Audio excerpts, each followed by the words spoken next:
আসসালামু আলাইকুম। সপ্তম শ্রেণীর শিক্ষার্থীবৃন্দ, কেমন আছো তোমরা? আশা করছি সবাই ভালো আছো। তোমাদেরকে নতুন আরেকটি ভিডিও দেখার জন্য স্বাগত জানাচ্ছি। 2024 সালে নতুন কারিকুলাম নিয়ে তোমরা সপ্তম শ্রেণীতে উত্তীর্ণ হয়েছো। তোমাদের সবাইকে সপ্তম শ্রেণীতে স্বাগতম।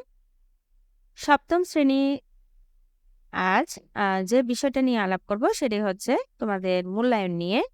তোমরা ষষ্ঠ শ্রেণীতেও দেখেছ তোমাদেরকে মূল্যায়ন করা হয়েছে সারা বছর ব্যাপী। দুই ভাবে, একটা হচ্ছে শিক্ষণকালীন মূল্যায়ন আর একটা হচ্ছে সামষ্টিক মূল্যায়ন। সেম একইভাবে তোমাদের ক্লাস 7-এও শিক্ষণকালীন মূল্যায়ন এবং সামষ্টিক মূল্যায়নের মাধ্যমে তোমাদের মূল্যায়ন করা হবে। তো বিষয়টা কি সেটা নিয়ে আমি ধীরে ধীরে আলাপ করব। আশা করব তোমরা ভিডিওটি সম্পূর্ণ দেখবে।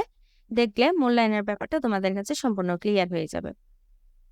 দেখো, তোমাদের শিক্ষণকালীন মূল্যায়ন শুরু হবে ষান্মাসিক শিক্ষণকালীন মূল্যায়ন দিয়ে। যে মূল্যায়নটা করা হয় তোমাদের ক্লাসে, তোমাদের যে চলমান ক্লাস রয়েছে সেখানে তোমাদেরকে ষান্মাসিক সামষ্টিক মূল্যায়নের পূর্ব পর্যন্ত শিক্ষণকালীন মূল্যায়নগুলো করা হবে।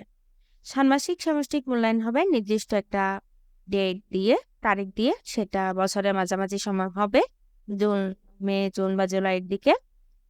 এরপর এটি যখন শেষ হবে, এরপর তোমার শুরু হবে বার্ষিক শিক্ষণকালীন মূল্যায়ন, যেটি ক্লাসে নেওয়া হয়। এরপর তোমাদের একদম বছরের শেষে বার্ষিক সামষ্টিক মূল্যায়নটা হবে।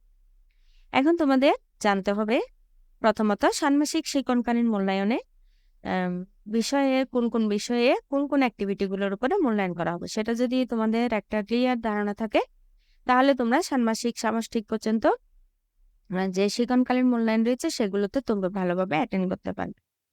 তোমাদের সুবিধার্থে আজ আমি তোমাদের ইংরেজি বিষয়ের উপরে যে ষান্মাসিক শিক্ষণকালীন মূল্যায়ন সরকার থেকে নির্দেশনা এসেছে, সে মূল্যায়নগুলো কোন কোন অ্যাক্টিভিটির উপর হবে সেটি নিয়ে আলাপ করব। মূল্যায়নে যাওয়ার আগে তোমাদেরকে জানতে হবে তোমাদের কয়টি এক্সপেরিয়েন্স রয়েছে। তোমাদের ইংরেজি বইয়ে তোমরা দেখবা 16টি এক্সপেরিয়েন্স রয়েছে। এই 16টি এক্সপেরিয়েন্সের উপরেই তোমাদের মূল্যায়ন হবে। এখন সেটা কিভাবে হবে আমরা একটু দেখি।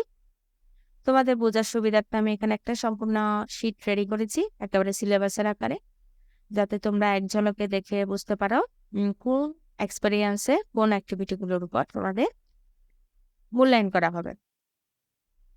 দেখো, এখানে 16টা এক্সপেরিয়েন্স রয়েছে। 16টা এক্সপেরিয়েন্সে টোটাল 23টা বিআই মূল্যায়ন করা হবে। তোমরা জানো প্রতিটা এক্সপেরিয়েন্সে অনেকগুলো অ্যাক্টিভিটি থাকে, সবগুলো অ্যাক্টিভিটি কিন্তু মূল্যায়ন করা হবে না।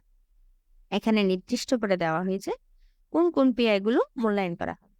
চলো আমরা দেখে নিই। এক্সপেরিয়েন্স 1-এ রয়েছে 1.8, 1.10, মানে এই অ্যাক্টিভিটিটা দুইভাবে মূল্যায়ন করা। এরপরে এক্সপেরিয়েন্স 2-তে 2.6, 2.10 দুইটা। এক্সপেরিয়েন্স 3-তে রয়েছে একটা 3.7, এক্সপেরিয়েন্স 4-এ দুইটা 4.9, 4.10।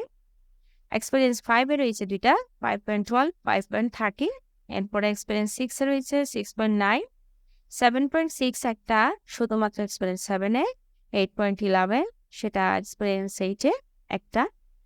এরপর দেখো এক্সপেরিয়েন্স 9-এ 9.9 দুইবার মূল্যায়ন করা হবে দুইভাবে।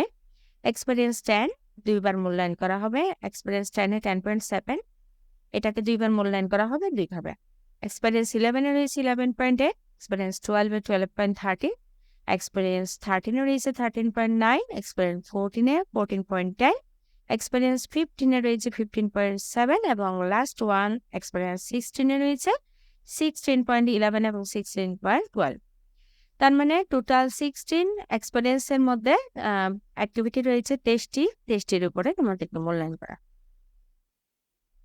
তোমাদের সুবিধার্থে বলে রাখি, তোমাদের সপ্তম শ্রেণীর ইংরেজি বিষয়ের উপরে আমি প্রতিদিনই ভিডিও আপলোড করে যাচ্ছি এবং এই অ্যাক্টিভিটিগুলোর উপরে আমি সম্পূর্ণ যে পিআই গুলো রয়েছে টেস্টার উপরে আমি তোমাদের ভিডিও দিব, যাতে তোমরা প্র্যাকটিস করতে পারো এবং ভালোভাবে এই জিনিসগুলো বুঝতে পেরে মূল্যায়নের সময় ভালোভাবে তোমরা অ্যাক্টিভলি কাজগুলো করতে পারো। এই ছিল আমার আজকের ভিডিও। আশা করছি ভিডিওটা তোমাদের ভালো লেগেছে। তোমাদের যদি আরো কোনো কিছু জানার থাকে আমাকে কমেন্ট বক্সে লিখে জানাবে, আমি তোমাদেরকে হেল্প করার চেষ্টা করব। পরবর্তী ভিডিওগুলোতে তোমরা এই অ্যাক্টিভিটিগুলো দেখে নিবে। আর তোমাদের যদি কোনো কোয়েশ্চেন থাকে অবশ্যই আমাকে কমেন্টে লিখে জানাবে। পরবর্তী ভিডিওগুলো দেখার আমন্ত্রণ জানিয়ে এবং তোমাদের সবার সুস্থতা কামনা করে আজকের ভিডিও আমি এখানে শেষ করছি। আল্লাহ হাফেজ। আসসালামু আলাইকুম।